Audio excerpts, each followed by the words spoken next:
Hello guys, welcome to skill shot. कैसे हैं आप सब? आई होप आप सब बढ़िया होंगे और बढ़िया बढ़िया रहिए। आज हम लोग अपना कॉन्ट्रैक्ट कॉस्टिंग का अगला वीडियो स्टार्ट करते हैं और जल्दी से बिना कोई टाइम वेस्ट किए हम लोग इस सम्स को सॉल्व करते हैं। ये सॉल्व किया जाए तो ये सम्स क्या है?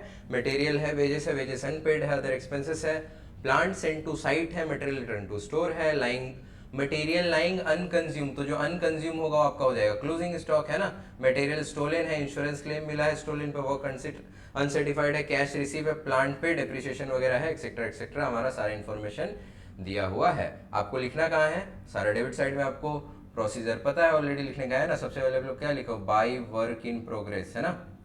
By work in progress certified and uncertified, या वर्क सर्टिफाइड एंड अनसर्टिफाइड भी लिख सकते थे आप लोग, है ना। यहाँ पे क्या लिखे? To material, to direct expense, direct wages, to direct expense, to plant, ये सभी लिखना है ना आपको। तो आओ लिख के देखते हैं। यहाँ पे सारा इन्फॉर्मेशन आपको दिया हुआ है। मटेरियल दिया हुआ है कितना? 1.5 लाख। वेजेस दिया हुआ है 1,80,000। Material 1.5 lakh, wages 1,80,000, and direct expenses कितने दिए हुए हैं? डायरेक्ट एक्सपेंसेस नहीं है, अदर एक्सपेंसेस है। कोई बात नहीं, डायरेक्ट को काट के अदर कर देते हैं, डायरेक्ट को काट के अदर कर देते हैं। मोस्ट ऑफ द इंफॉर्मेशन तो यही रहती है ना आपकी। अदर एक्सपेंसेस है कितना है? 26,000 है। और वेजेस बोलोगे अनपेड को भी लिखना है क्या? सर लिखना है बिल्कुल, वेजेस अनपेड को भी लिखना है। अदर एक्सपेंसेस हो गए। प्लांट आपका है 2 लाख का, प्लांट आपका है 2 लाख का। देन टू वेजेस अनपेड, इस पे मैं ना स्टार मार्क ऐसा कुछ बनाता हूँ, ये अभी बताऊंगा क्यों। वेजेस अनपेड कितना है? वेजेस अनपेड है आपका 3,000। चलो उसके बाद क्या है? मटेरियल लाइंग अनकंज्यूम, मतलब मटेरियल आपने यूज नहीं किया, रिटर्न टू स्टोर, सारा का सारा आ जाएगा क्रेडिट साइड में, है ना। By material return by balance CD, है ना। जो आपने मटेरियल यूज नहीं किया आपका क्लोजिंग स्टॉक बन जाएगा ना। तो मटेरियल का क्लोजिंग स्टॉक क्या होगा? और इस प्लांट को जिसको आपने यूज किया है, इसका क्लोजिंग स्टॉक क्या होगा? इसका क्लोजिंग बैलेंस क्या होगा? स्टॉक नहीं, क्लोजिंग बैलेंस क्या होगा? अच्छा, उसके बाद ये देखो आप लिखा हुआ है मटेरियल स्टोलन हुआ है 10,000 का। आप लिख दो यहाँ पे बाई मटेरियल स्टोलन, कितने का? मटेरियल स्टोलन हुआ है 10,000 का, ठीक है। मटेरियल रिटर्न कितने का हुआ? मटेरियल रिटर्न हुआ है 5,000 का। सर इंश्योरेंस क्लेम नहीं लिखेंगे क्या? ऑप्शन है। मैंने क्रेडिट में क्या लिखा है? मटेरियल स्टोलन 10,000, इसको ना लिख के मैं लिखूंगा इंश्योरेंस क्लेम 7,000, है ना। इंश्योरेंस क्लेम दिया हुआ 7,000, ठीक है। इंश्योरेंस क्लेम 7,000, और साथ में मैं लिख दूंगा एबनॉर्मल लॉस 3,000। कैसे 3 से? 10 का मटेरियल चला गया, 7 आपको क्लेम मिल ही जा रहा है, तो आपका लॉस कितना हुआ है? 3,000। तो बताओ अगर आपको ये मैं इंफॉर्मेशन लिखूं तो अल्टीमेटली बात वही पड़ी ना, 7 और 3 10,000 की। तो आप 10,000 ना लिख करके आप डायरेक्ट इंश्योरेंस क्लेम और एबनॉर्मल लॉस ना लिख करके डायरेक्ट आपका जितना मटेरियल चला गया, स्टोल हो गया, आप सीधा सीधा उसको यहाँ पे लिख सकते हो। अच्छा, मटेरियल अनकंज्यूम कितना था, यानी क्लोजिंग स्टॉक कितना था? क्लोजिंग स्टॉक में था सर, क्लोजिंग स्टॉक में था, अच्छा रिटर्न में था 5,000, क्लोजिंग स्टॉक में था 3,000। ओके, तो यहाँ पे थोड़ा सा चेंज कर देते हैं। अच्छा चेंज नहीं, ये तो सही लिखा है। रिटर्न में आपने 5,000 और क्लोजिंग स्टॉक आपका 3,000 है। सर प्लांट का क्लोजिंग स्टॉक कैसे निकालेंगे? प्लांट आपने लिया कितना? प्लांट आपने लिया, यहाँ पे देख लो आप, यहाँ पे 2 लाख का, 2 लाख का प्लांट था, जिसमें से डेप्रीसिएशन कितना माइनस करना है आपको? 7.5%, 7.5। तो 2 लाख का 7.5% कितना आ जाएगा? 15,000। मेरे पास कैलकुलेटर है, हम लोग कर लेते हैं। 2 लाख का 7.5% 15,000, तो अगर 15,000 माइनस हो जाएगा तो कितना बचेगा? 1,85,000। तो जितना डिप्रिसिएशन माइनस होकर बचता है वही तो हमारा क्लोजिंग होता है ना, रिटर्न डाउन वैल्यू जिसको बोलते हैं, 1,85,000। तो आपका हो जाएगा यहाँ पे 1,88,000 का सीडी है आपके पास। एक और ऑप्शन है आपके पास, आपने 2 लाख लिखा और 1,85,000 लिखा, तो अल्टीमेटली ये 15,000 आपको कहीं लिखना पड़ेगा डेप्रिसिएशन के नाम पे? नहीं। बट अगर मैं बोलूं कि ये 2 लाख में से 15,000 माइनस करके ही ये 1,85,000 आया, तो ये सही है ना। तो अगर मैं इन दोनों को ना लिखूं, अगर मैं इन दोनों को ना लिखूं, मतलब ना प्लांट को लिखूं, ना इसको, ना इसको, मैं सीधा सीधा यहाँ पे, अगर मैं सीधा सीधा यहाँ पे 15,000 लिख दूँ, मैं सीधा सीधा यहाँ पे आपका क्या बोलते हैं 15,000 लिख दूँ, तो क्या आंसर गलत हो जाएगा? ना मैंने डेबिट में 2 लाख लिखा, ना मैंने क्रेडिट में 1,85,000 लिखा, मैंने सीधा सीधा क्या लिख दिया, डेबिट में 15,000। तो अल्टीमेटली 2 लाख में से 1,85,000 माइनस हो गया 15,000 आया ना, डेबिट साइड में ज्यादा। तो इसको हम लोग किस नाम से लिखते हैं? इसको हम लोग लिखते थे डेप्रिसिएशन के नाम पे। तो ये आपके पास ऑप्शन होता है कि either you can write opening value and closing value of plant, और you can write just the difference, यानी just depreciation on behalf of this. मतलब इसके जगह पे आप डेप्रिसिएशन भी लिख सकते हो 15,000 का डेबिट साइड में, दोनों में आपका आंसर सेम ही आएगा। आप तो देख ही लिया ना आपने, सेम आएगा। तो इसको फिलहाल के लिए हम लोग क्या करते हैं, अवॉइड करते हैं, जैसे हम लोगों ने लिखा है वैसे ही लिखते हैं। चल अच्छा, उसके बाद क्या लिखना है? उसके बाद आपको आई गेस कुछ लिखना नहीं है। हाँ, वर्क अनसर्टिफाइड दिया है सर, वर्क अनसर्टिफाइड 11,000 दिया है, लिख देते हैं। वर्क अनसर्टिफाइड 11,000 है, लिख देते हैं। देन उसके बाद आपको कुछ नहीं दिया हुआ है, तो आपका काम यहाँ पे हो जाता है खत्म। अब आपको निकालना क्या है? Degree of completion. देखोगे डिग्री ऑफ कंप्लीशन यहाँ पे आपको दिया हुआ है कि डिग्री ऑफ कंप्लीशन का फॉर्मूला क्या है? जितना का आप काम पूरा करोगे, certified divided by contract price, और परसेंटेज में आंसर पाने के लिए इनटू 100। ठीक है। देन आपको निकालना क्या है कि आपका कैश रिसीव रेशियो कितना है। तो कैश रिसीव रेशियो का फॉर्मूला क्या होता है? Work certified divided cash receive divided by work certified multiplied by 100, है ना, for the answer in percentage.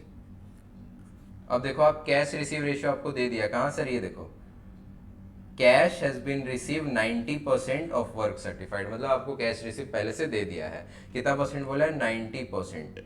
तो अगर कैश रिसीव दे दिया है, और कैश रिसीव का अमाउंट देखो कितना है, 3,60,000। तो अगर 3,60,000 है, तो 3,60,000 डिवाइडेड बाई वर्क सर्टिफाइड, है ना, इंटू 100 करते तो हमारा ये जवाब आता ना। तो अब आपको तो 90% ऑलरेडी दिया हुआ है, तो अगर इसको मैं सॉल्व करूं तो आपका जवाब क्या हो जाएगा? आपका जवाब हो जाएगा work certified is equal to 3,60,000 divided by 90। Switch हो गया ना, क्रॉस मल्टीप्लाई, और मल्टीप्लाइड बाई 100 आप कर दोगे तो आपका जवाब आ जाएगा 4 लाख। ठीक है। तो ये 4 लाख आपका क्या आ जाएगा? वर्क सर्टिफाइड आ जाएगा। तो यहाँ पे आपका मिसिंग था ना फिगर वर्क सर्टिफाइड का, तो हम लोगों ने फॉर्मूला यूज करके निकाल लिया। ठीक है, डन हो गया आपका यहाँ पे। अब 4,11,000 आपका क्या हो जाएगा? इसका टोटल हो जाएगा। डन। अच्छा, उसके बाद क्या करना है आपको? उसके बाद आपको कुछ नहीं करना है, जस्ट आपको कल ही टोटल कर देना है, और टोटल करने के बाद आपको ये बताना है कि जितना आपका अमाउंट अर्न आ रहा है ना, अमाउंट अर्न में से कितना आपको प्रॉफिट में ले जाना है। तो उसके लिए तो आपको डिग्री ऑफ कंप्लीशन निकालना होगा ना, कितना परसेंट काम आपने पूरा किया है। तो 4 लाख है, और कॉन्ट्रैक्ट प्राइस है 5 लाख। और लोग 5 लाख लिखा कहाँ था? इस क्वेश्चन में एक्चुअली ना एक लाइन मिट गया है, यहाँ पे वो चीज़ लिखी हुई थी। चलो मैं यहाँ पे मैनुअली लिख देता हूँ आपको। यहाँ पे वो चीज़ लिखा हुआ था, वो इरेज हो गया है, तो हम लोग लिख देते हैं यहाँ पे कॉन्ट्रैक्ट प्राइस जो है ना आपका, इस क्वेश्चन में कॉन्ट्रैक्ट प्राइस आपका 5 लाख है। तो अगर कॉन्ट्रैक्ट प्राइस 5 लाख है और 4 लाख का काम पूरा कर दिया है, तो मल्टीप्लाइड बाय 100 करके अगर आप आंसर निकालो तो आपका जवाब आ जाएगा 80%। और आपने वो ऑलरेडी पढ़ा हुआ है ना, आपको तो ऑलरेडी ये चीज़ पता है कि हम लोग amount transfer to profit and loss account कब करते हैं? जब हमारा 25% तक रहता है तो नील जाता है ना, 25% टू 50% रहता है तो 1/3 जाता है, और अबव 50% रहता है तो 2/3 जाता है। किसका? जितना हम लोग अमाउंट अर्न करते हैं। और किस रेशियो में? कैश रिसीव रेशियो में। तो कैश रिसीव रेशियो की जगह हम लोग फॉर्मूला भी तो लिख देते थे ना, चलो मैं फॉर्मूला ऊपर लिख देता हूँ। अमाउंट अर्न और कैश रिसीव रेशियो कैसे निकलता है? Cash receive divided by work certified. Done. अब हम लोग आते हैं, अपने को लेना क्या है? 80% आया ना आंसर, मतलब 50% से ज़्यादा है, मतलब अमाउंट अर्न अब कैलकुलेट करना है और अपना आंसर आ जाएगा। तो चलो कैलकुलेटर में करते हैं। 4,11,000, 4,11 प्लस 5 प्लस 10 प्लस 1 88, आपका जवाब आ रहा है 6,14,000, 6,14,000, 6,14,000 then minus minus 1.5 lakh minus 1,80,000 minus 26,000 minus 2 lakh sorry 6,14,000 minus 1.5 lakh minus 1,80,000 minus 26,000 minus 2 lakh then minus 3,000। आपका जवाब आ रहा है 55,000, 55,000। ये आपका क्या हो जा रहा है टू, ये अमाउंट अर्न है ना, आपका अमाउंट अर्न है, तो इस अमाउंट अर्न में से कितना परसेंट ले जाना है आपको, कितना हिस्सा ले जाना है 2/3। तो आपको क्या है, आपका DOC आया है 80%, देयरफॉर 2/3 इंटू अमाउंट अर्न जितना 55,000 है, और कैश रिसीव रेशियो आपका 90% दिया होता क्वेश्चन में। अगर नहीं दिया होता तो हम लोग कैसे निकाल लिखते हैं, 2/3 55,000 इंटू कैश रिसीव आपका कितना है 3,60,000 और वर्क सर्टिफाइड कितना है 4 लाख, ऐसे लिख देते। तो दोनों का मतलब तो सेम ही होता है ना, इसका और इसका मतलब तो सेम ही है ना आपका 90%। तो आज हम लोग निकाल लेते हैं 2/3 of 55,000, 2/3 multiply by 55,000 multiplied by 90%, तो आपका जवाब आ जाएगा 33,000। 55,000 multiply by 90% divided by 3 multiplied by 2, तो आ जाएगा आपका 33,000। आपका आ जाएगा क्या, cash profit, amount transfer to profit and loss account. तो बताओ 55,000 में से 33,000 हो गया क्या आपका PL2 profit and loss account, आपका हो गया कितना 33,000। तो बाकी का सारा कहाँ चला जाएगा, वर्क इन प्रोग्रेस रिजर्व में, ठीक है। बाकी कितना बचेगा 22,000 ना, तो आपको 55 यहाँ पे नहीं, 55 में नीचे लिख देता हूँ कि इन दोनों को मिला के फिर क्या हुआ 55,000 हो गया, है ना।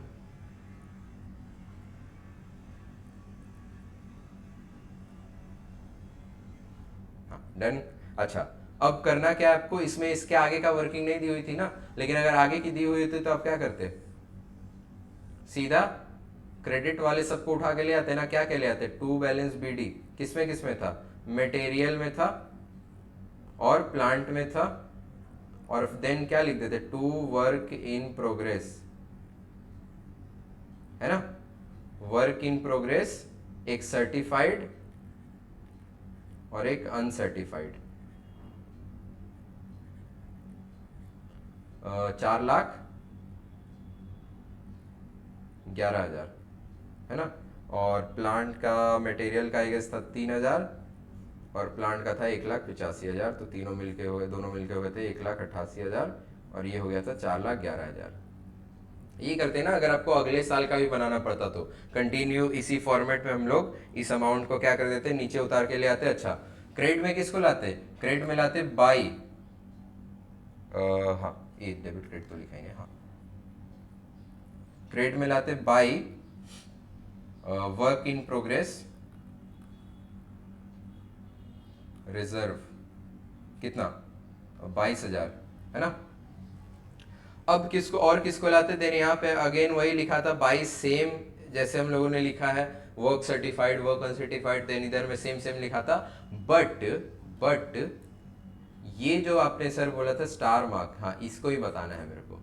वेजेस अनपेड का मतलब होता है आउटस्टैंडिंग अमाउंट। आउटस्टैंडिंग अमाउंट जो होती है हमारी लायबिलिटीज होती है। आपने फाइनल अकाउंट अगर पढ़ा होगा अच्छे से, आपको अगर आइडिया हो, तो आउटस्टैंडिंग जितनी भी चीजें होती है ना वो हमारी क्या होती है, लायबिलिटीज होती है। तो अगर लायबिलिटी है और लायबिलिटी क्लोजिंग में है तो अगले साल का ओपनिंग नहीं बन जाएगा। लायबिलिटी यहाँ पे ईयर एंड हो रहा है ना, तब है ना, तो अगले साल का ओपनिंग नहीं बन जाएगा। तो आप क्या लिखोगे, यहाँ पे लिखोगे बाई वेजेस अनपेड। तो ये आपका हो जाएगा कितना था वेजेस अनपेड, वेजेस अनपेड का अमाउंट था 3,000। ये था आपका क्वेश्चन, और देन आपका आगे जैसे एज यूजुअल क्वेश्चन रहेगा आपका, उस हिसाब से आप लिखते चलोगे। तो अगर कभी आपको वेजेस अनपेड रहा तो आपको क्या करना है, डेबिट तो करना ही है, लेकिन अगले साल में उसको फिर ट्रांसफर भी कर देना है, ठीक है। अच्छा उसके बाद अब इस क्वेश्चन को हम लोगों ने सॉल्व कर दिया है, और अब कॉन्ट्रैक्ट में और कहाँ कहाँ आपको फंसने वाला पॉइंट है वो हम लोग डिस्कस करते हैं। तो पहला पॉइंट तो यही था कि 2/3 और 1/3 में किसको ले जाना है, जो आपको अच्छे से क्लियर हो गया होगा, आई होप सो, ठीक है।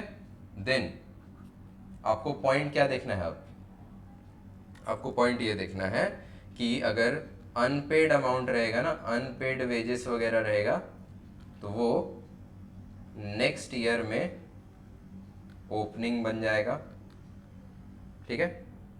बाई बैलेंस CD में जाके, है ना, depreciation only written in debit side, मतलब कि डेप्रीसिएशन आप सिर्फ डेबिट साइड में लिख दो, काम हो जाएगा, आपको कोई रेलेवेंस नहीं है प्लांट वगैरह की लिखने की। अब इसका मैं आपको एक एग्जांपल देता हूँ। इससे मान लो आपने प्लांट है आपके पास 1 लाख का, ठीक है, इस पे डेप्रीसिएशन है 5% का, तो 500 के अकॉर्डिंग 5% का 5000 के अकॉर्डिंग 95,000 आपका आ गया क्लोजिंग बैलेंस। तो आप क्या करो, प्लांट डेबिट कर दो 1 लाख से, प्लांट क्रेडिट कर दो 95 से, या 5000 सिर्फ डेबिट कर दो डेप्रीसिएशन के नाम पे। तो ये तो सिंपल सा था। बट अगर कभी ऐसा बोल दे प्लांट 5 लाख,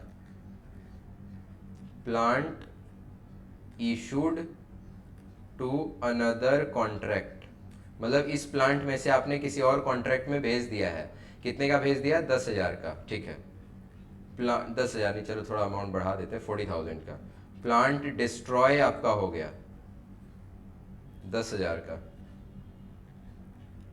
प्लांट सोल्ड आपने कर दिया 5,000 में,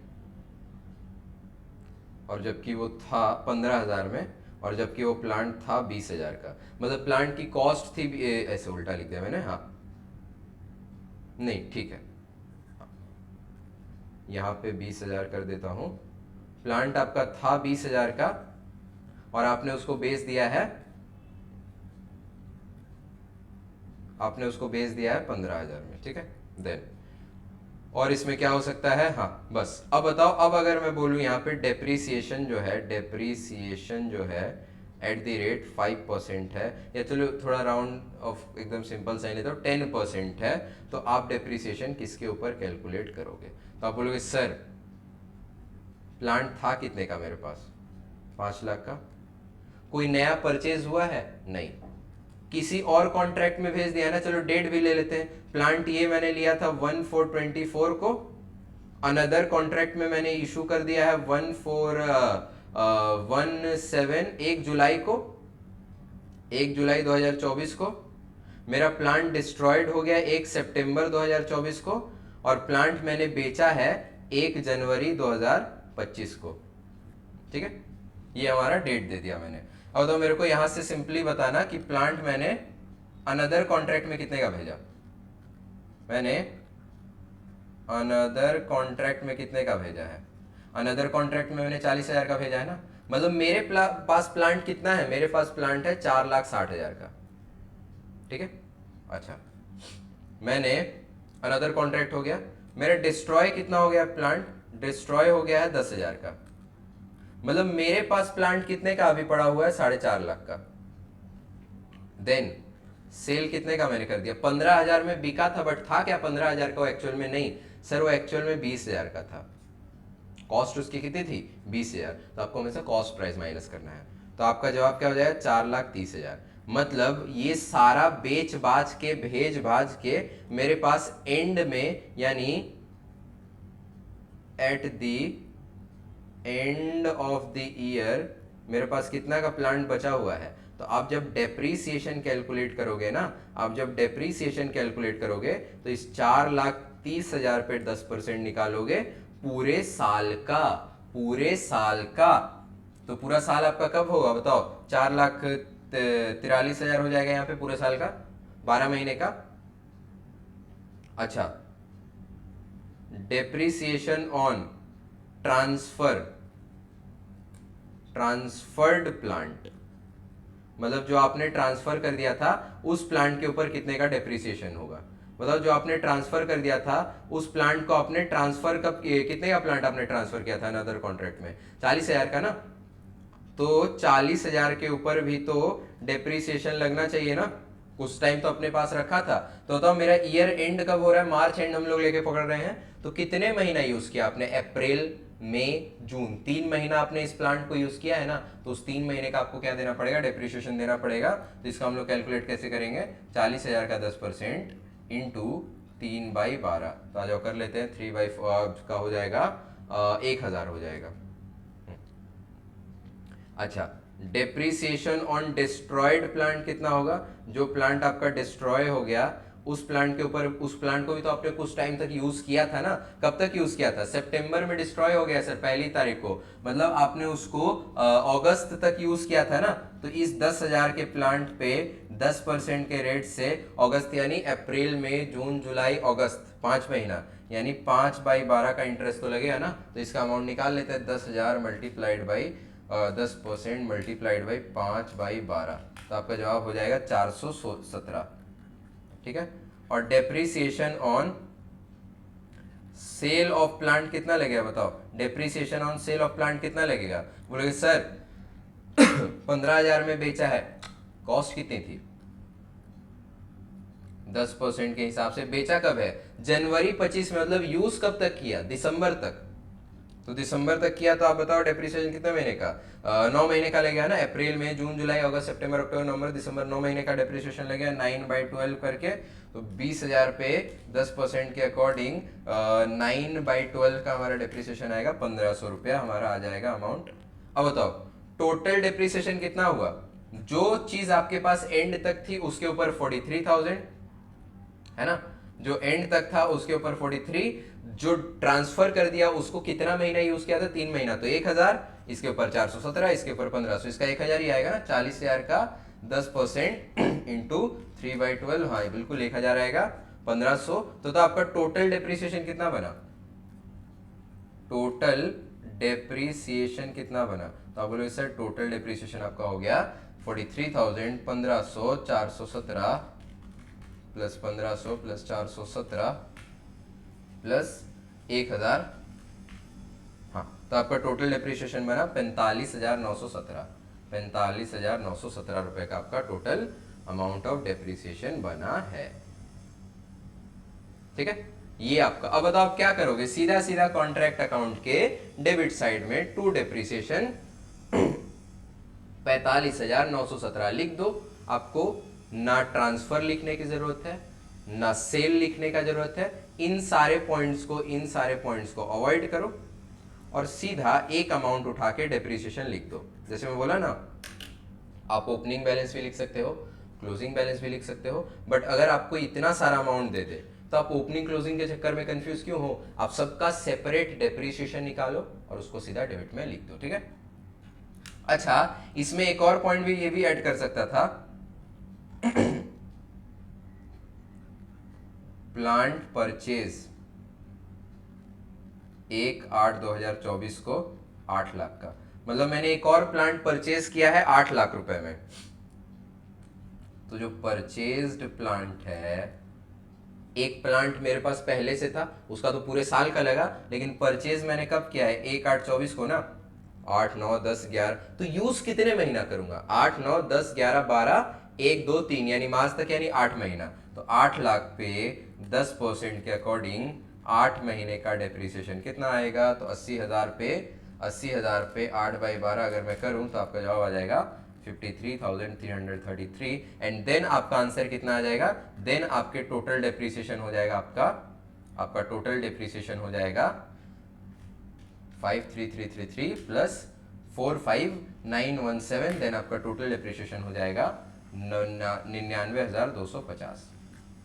ठीक है, ना आपको डेबिट में लिखना है ना आपको क्रेडिट में लिखना है, कहीं नहीं, आप सीधा 99,250 डेबिट साइड में उठा के बिठा दो डेप्रिसिएशन के नाम पे। आपको किसी भी प्लांट की एंट्री कॉन्ट्रैक्ट अकाउंट में नहीं दिखानी होगी। तो ऐसे करके आप लोग डेप्रिसिएशन भी कैलकुलेट इसमें कर सकते हो। ठीक है, तो चलिए, आपको आई होप ये सारा कॉन्सेप्ट समझ में आया होगा और इसी से रिलेटेड आपको एग्जाम में प्रॉब्लम्स आएंगे और आपको कुछ, और आप कोई भी आपको क्वेश्चन प्रैक्टिस करो, आपको इजीली सारा समझ में आ जाएगा। ठीक है, तो चलिए मिलते हैं हमारा इसी के साथ अगले वीडियो में और किसी नए टॉपिक के साथ। तब तक के लिए be happy, be healthy, take care and keep learning.